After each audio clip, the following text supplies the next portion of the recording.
Hello guys, welcome to my channel আখি official 49। সবাই তোমরা কেমন আছো?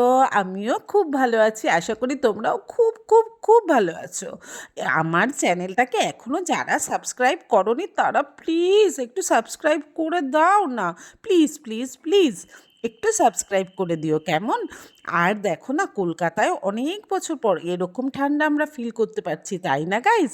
খুব ঠান্ডা পড়েছে। তার মধ্যে সেদিনকে সোনাই কি হয়েছে, ওর মধ্যে বৃষ্টির মধ্যে সোনাই অফিস থেকে স্কুটি চালিয়ে ফিরে তো টক টক করে কাঁপতে শুরু করে দিয়েছিল। তারপরে আমাকে ফিরেই বলে কি, আজকে আমি কিন্তু গুড্ডুকে আর পড়াতে পারবো না, আমি তাড়াতাড়ি ডিনার করে আজকে ঘুমিয়ে পড়বো। আমি যে ওমা, তা বললে হবে নাকি? গুড্ডুর তো সামনে অ্যাডমিশন টেস্ট, ওকে তো রেডি করাতেই হবে।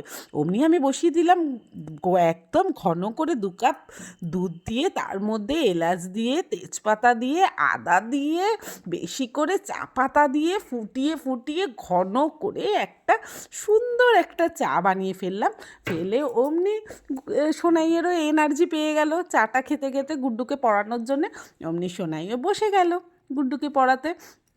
একদম সোনাইয়ের মুখে হাসি বেরিয়ে গেছে যে না, এইবার আমি গুড্ডুকে পড়ানোর জন্য এনার্জি পেলাম। যাক, ঠান্ডাটা একটু কমই লাগলো। ওকে গাইস, টাটা, সবাই ভালো থেকো, কেমন?